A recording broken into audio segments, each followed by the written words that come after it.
Personne ne s'attendait à voir un match de football se transformer en référendum sur la puissance américaine. Et pourtant, c'est exactement ce qui s'est produit le soir où l'Argentine a affronté le Cabo Verde au Hard Rock Stadium. Ce qui avait commencé comme une belle histoire d'outsider a fini avec des joueurs en larmes, des supporters criant au vol et un chœur de voix de plus en plus nombreux se demandant si cette Coupe du Monde avait jamais été conçue pour laisser une petite nation gagner. Au coup de sifflet final, le tableau d'affichage indiquait 3 buts à 2 pour les champions en titre. Mais presque personne ne parlait des buts. Tout le monde parlait du sifflet. Commençons par rappeler qui est vraiment le Cabo Verde, parce que avant ce tournoi, la plupart des supporters occasionnels n'avaient jamais entendu parler de ce pays. Le Cabo Verde est un petit État insulaire au large de la côte ouest de l'Afrique, un archipel volcanique dont la population est inférieure à celle d'une ville américaine de taille moyenne. C'était la première fois de son histoire que son équipe nationale se qualifiait pour une Coupe du Monde. Pendant des années, le Cabo Verde a été ce genre d'adversaire que les grandes nations programmèrent pour soigner leurs différences de but, un nom sur un calendrier plutôt qu'une véritable menace. Ces joueurs s'entraînaient sur des terrains fissurés, avec du matériel récupéré, sans la science du sport, le personnel médical, ni l'argent des sponsors que les fédérations les plus riches considèrent comme acquis. Quand la qualification est enfin arrivée, elle a été vécue comme une fête nationale et l'équipe est arrivée aux États-Unis avec le statut de chouchou sentimental des supporters neutres partout dans le monde. Personne, pas même Lionel Messi et ses coéquipiers argentins, n'avait prévu ce qui allait se passer pendant les 2 heures suivantes à Miami. Dès les premières minutes, le Cabo Verde a joué comme une équipe qui n'avait rien à perdre et tout à prouver.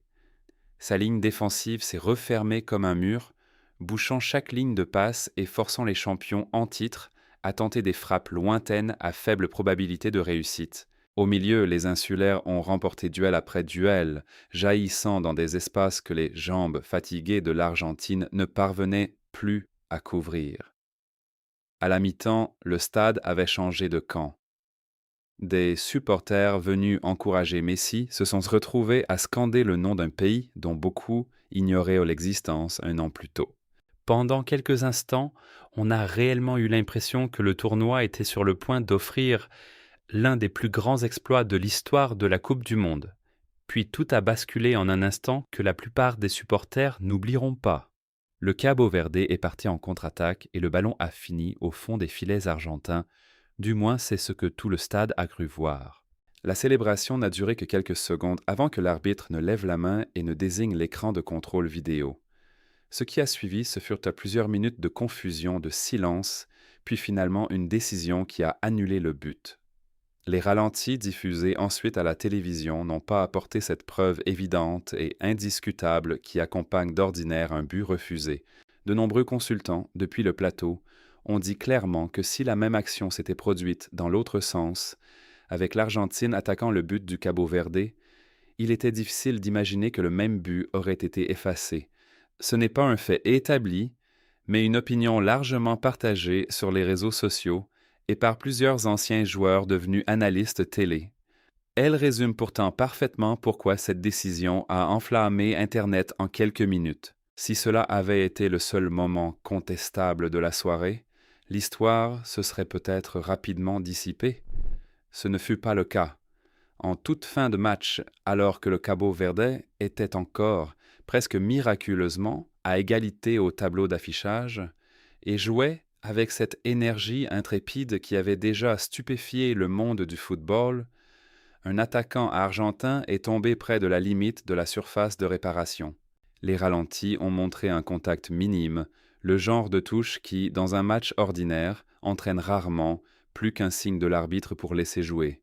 Cette fois, l'arbitre a accouru, accordé un coup franc dangereux et sorti un carton rouge direct au défenseur le plus important du Cabo Verde.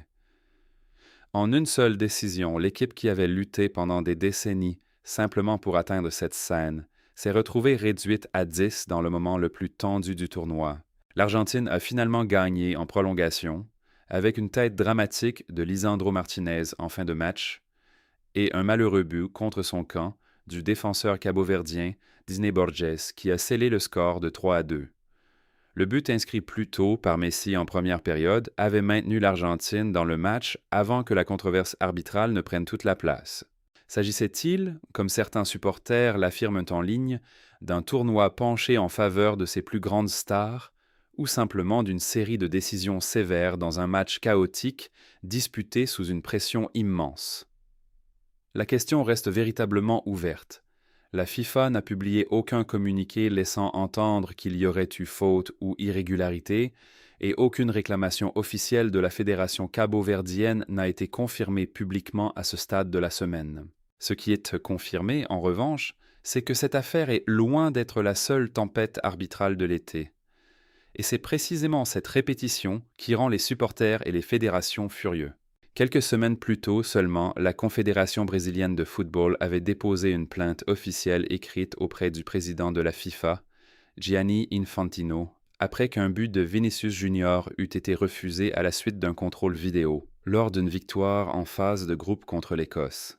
La fédération brésilienne a estimé que l'intervention ne répondait pas au seuil requis d'une erreur claire et manifeste, et elle a expressément demandé que l'arbitre du match ne soit plus désigné pour les rencontres du Brésil, évoquant ce qu'elle a qualifié de série de décisions incohérentes remontant à une action litigieuse de la Coupe du Monde 2018. Le Brésil a tout de même remporté ce match confortablement, mais cette plainte montre à quel point la suspicion envers le système de contrôle vidéo est profonde, même chez les fédérations qui disputent le trophée. Le feuilleton arbitral ne s'est pas arrêté là. Lors du match d'ouverture du tournoi entre l'Afrique du Sud et le Mexique, 3 joueurs ont été expulsés, soit le plus grand nombre de cartons rouges dans un seul match de Coupe du Monde depuis environ 2 décennies. Puis est survenu un incident impliquant un arbitre assistant vidéo australien, filmé pendant une retransmission en train de faire un geste de la main que des organisations de lutte contre la haine ont identifié comme associé à une symbolique suprémaciste blanche. L'organisation FAR, qui surveille les discriminations dans le football, a publiquement demandé à la FIFA de retirer cet officiel des prochains matchs, même si la FIFA elle-même n'avait pas encore répondu publiquement à cette accusation précise à ce moment de la semaine. Mais les controverses qui entourent cette Coupe du Monde dépassent largement les arbitres. Et c'est là que l'histoire cesse d'être seulement une histoire de football. Ce tournoi est la première Coupe du Monde organisée sur le sol américain depuis le retour du président Trump au pouvoir et la campagne agressive de son administration en matière d'application des lois migratoires a jeté une ombre sur l'ensemble de l'événement. Selon les chiffres compilés par Human Rights Watch, des agents de l'Immigration and Customs Enforcement ont procédé à plus de 167 000 arrestations dans les zones métropolitaines entourant les 11 villes hautes américaines au cours des quelques 14 mois précédant le tournoi. Des organisations de défense des droits humains, avec plus de 120 groupes militants, ont publié plus tôt cette année un avis de voyage commun avertissant les supporters étrangers, en particulier ceux issus de communautés immigrées et de minorités, du risque de détention, de fouilles agressives ou d'expulsion simplement parce qu'ils assistaient au match. Ces avertissements n'étaient pas de simples hypothèses. Des groupes de défense ont cité un cas survenu lors de la Coupe du Monde des clubs de l'année précédente, dans lequel un père demandeur d'asile avait été arrêté par des agents de l'immigration après avoir emmené ses 2 enfants à un match dans le même stade du New Jersey qui accueillera la finale de cette Coupe du Monde. Environ un quart des nations présentes dans ce tournoi comptent des citoyens soumis à une forme de restriction de voyage ou à un examen renforcé des visas liés aux politiques de l'administration actuelle, selon des informations compilées par plusieurs médias qui ont suivi le dossier tout au long du printemps. Un cas particulièrement frappant a concerné un arbitre venu de Somalie, refoulé à l'aéroport international de Miami par les autorités frontalières, malgré des accréditations valides pour officier dans le tournoi, les autorités invoquant des préoccupations de vérification non précisées. Il est rentré chez lui, accueilli en héros par des milliers de sympathisants, et a déclaré qu'il comptait tenter de nouveau sa chance lors de la prochaine Coupe du Monde, prévue en 2030 et co-organisée par l'Espagne, le Portugal et le Maroc. Des groupes de défense des libertés civiles et des organisations de supporters à travers l'Europe, dont au moins une importante association anglaise, ont déclaré publiquement qu'ils adopteraient un profil plus discret lors des matchs de cet été, précisément en raison des inquiétudes sur la manière dont les contrôles migratoires sont menés autour du tournoi. Même l'opinion publique américaine semble profondément divisée sur le rôle que les autorités migratoires devraient jouer dans les enceintes de la Coupe du Monde. Un sondage réalisé par un grand journal américain en partenariat avec un centre de recherche universitaire a montré qu'environ 2 adultes américains interrogés sur 3 s'opposaient à la présence d'agents de l'immigration à l'intérieur des stades pendant les matchs, avec un niveau d'opposition aussi élevé chez les personnes se déclarant fans de football que dans l'ensemble de la population. Les responsables fédéraux soutiennent que toute présence de forces de contrôle autour du tournoi vise des crimes graves comme la traite des êtres humains et la contrefaçon, et non des rafles migratoires ordinaires.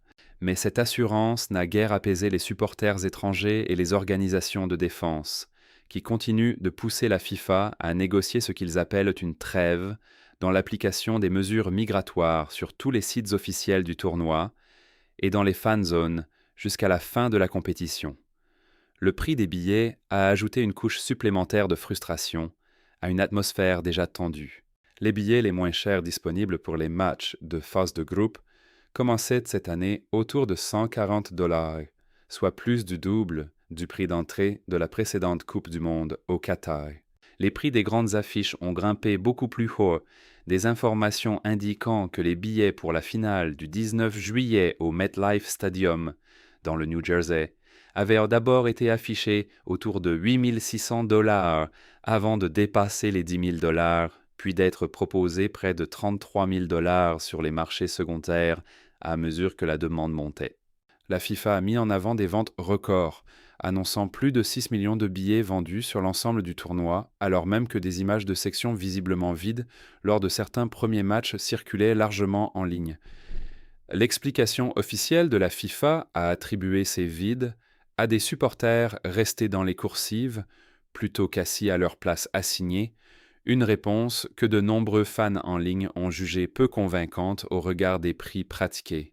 Comme pour renforcer l'impression que politique et football sont devenus impossibles à séparer cet été, le président Trump devrait assister personnellement à la finale du tournoi le 19 juillet et remettre le trophée au capitaine vainqueur, selon des propos tenus par le président de la FIFA, Gianni Infantino, dans une interview télévisée plus tôt dans l'été. Infantino, qui cultive une relation publique particulièrement proche avec le président américain depuis avant le début du tournoi, a déclaré que les deux hommes regarderaient la finale ensemble avant la remise du trophée. Les critiques de cet arrangement y voient le symbole exact du mélange entre sport et politique qui définit cette Coupe du Monde depuis le départ, tandis que les partisans du président affirment que sa présence ne fait que refléter l'importance d'accueillir le plus grand événement sportif mondial sur le sol américain. Sur le terrain, pourtant, aucun de ces éléments de contexte n'efface l'émotion brute vécue par les joueurs du Cabo Verde en quittant la pelouse à Miami.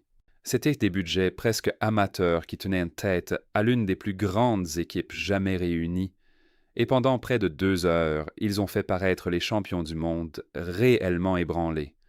Les 2 décisions contestées qui ont fait basculer le match relevaient-elles de la malchance, d'une erreur humaine sous pression ou de quelque chose de plus inquiétant dans la gestion de l'arbitrage au plus haut niveau du sport? C'est désormais une question que supporters, consultants et fédérations nationales entières posent ouvertement.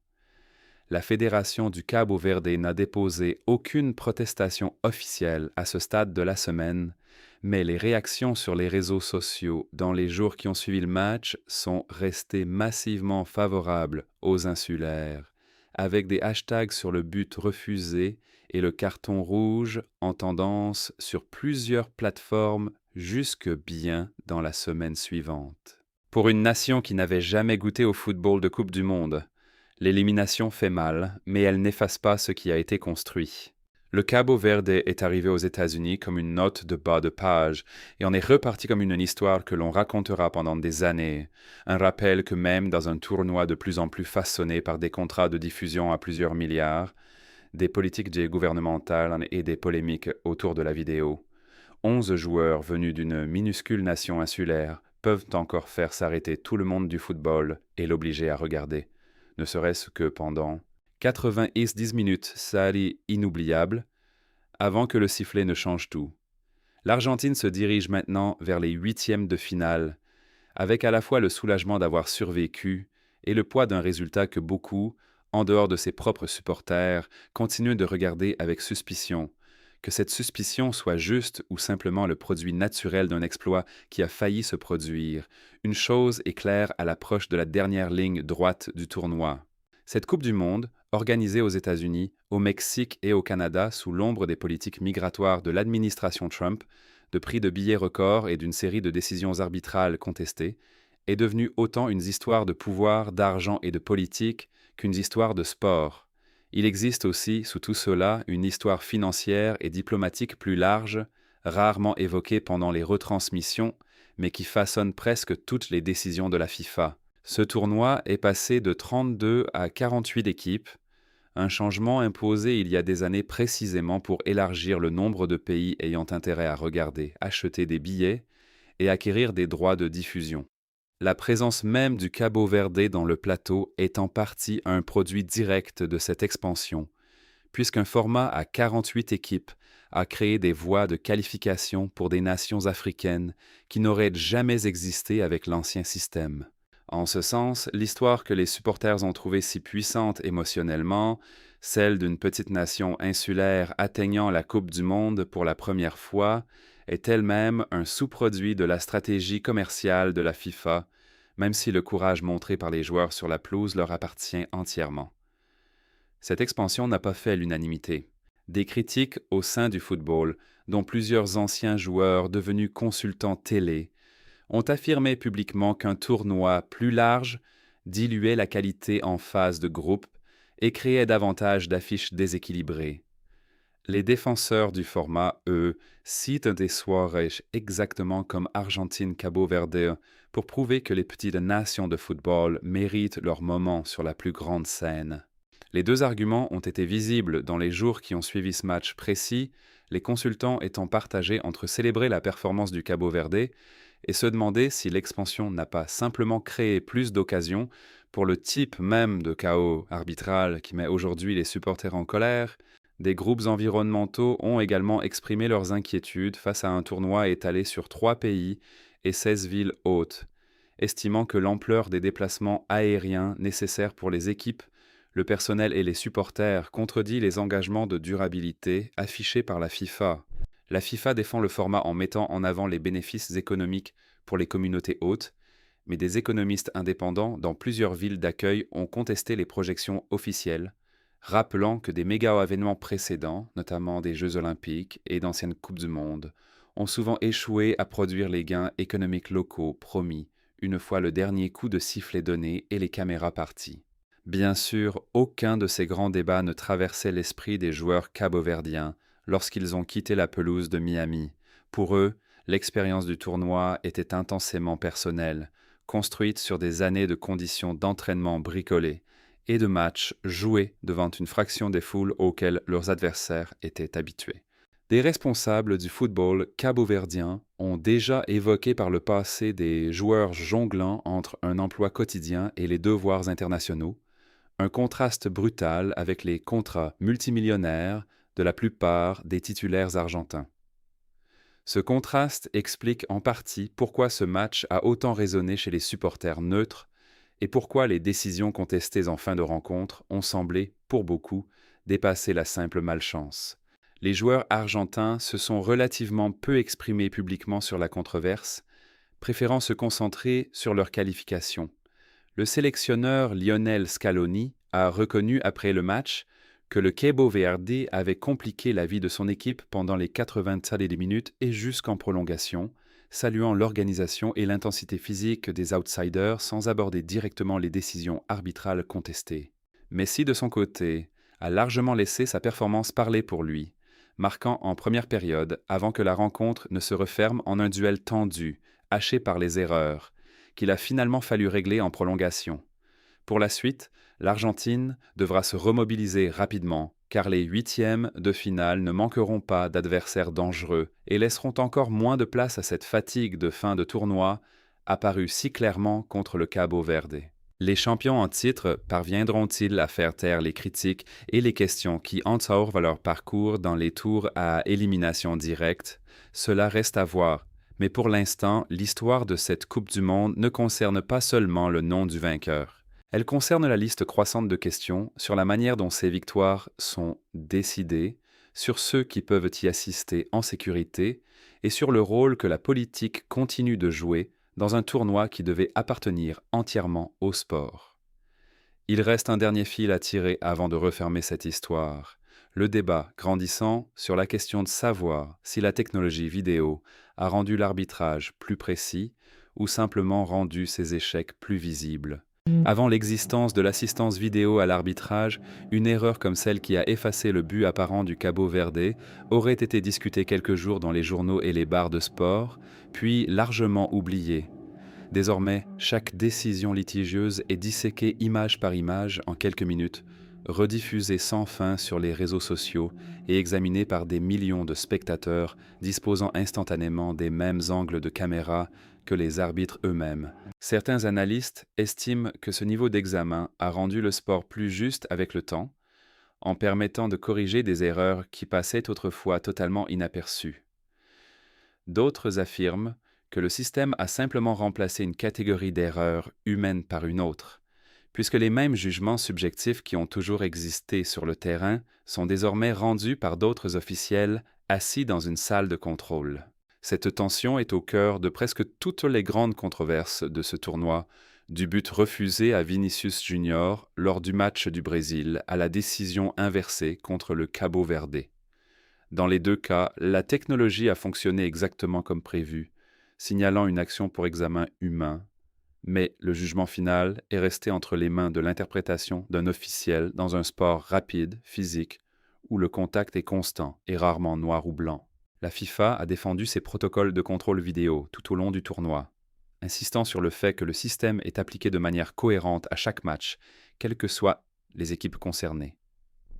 Mais cette défense n'a guère calmé les supporters qui ont le sentiment, à tort ou à raison, que les décisions semblent plus souvent tourner en faveur des plus grandes locomotives commerciales du football. La Fédération du Cabo Verde, de son côté, a adopté un ton public remarquablement digne depuis l'élimination, remerciant les supporters du monde entier pour leur soutien et qualifiant le parcours dans le tournoi de plus grande fierté de l'histoire footballistique du pays, quelle qu'en soit l'issue. Plusieurs joueurs ont donné des interviews décrivant le fait de jouer devant un stade américain plein comme quelque chose qu'ils n'auraient pas pu imaginer 10 ans plus tôt, lorsque l'équipe nationale s'entraînait sans même disposer d'un budget correct pour l'équipement. Cette perspective n'a pas empêché les supporters en ligne de continuer à refaire le procès des décisions arbitrales, mais elle a ajouté une forme de dignité à la manière dont la sortie de l'équipe est déjà racontée, quelques jours seulement après le coup de sifflet final. À mesure que le tournoi avance vers ses tours à élimination directe, les questions soulevées par ce seul match ne risquent pas de disparaître discrètement. Supporters, fédérations et médias, couvrant la Coupe du Monde, surveillant tous de près l'apparition éventuelle de décisions aussi contestées dans les rencontres restantes, et la possibilité que la FIFA subisse une véritable pression pour expliquer ses choix arbitraux en détail au lieu de publier de brèves déclarations générales défendant le processus. Pour un tournoi déjà confronté aux controverses migratoires, au prix record des billets et à l'examen politique intense entourant le gouvernement hôte américain, une nouvelle vague de polémiques arbitrales est la dernière chose que les organisateurs souhaitaient à l'approche de la phase décisive de la compétition. Cette Coupe du Monde restera-t-elle dans les mémoires pour son football ou pour tout ce qui gravite autour? Peut-être ne le saura-t-on vraiment qu'au coup de sifflet final dans le New Jersey le 19 juillet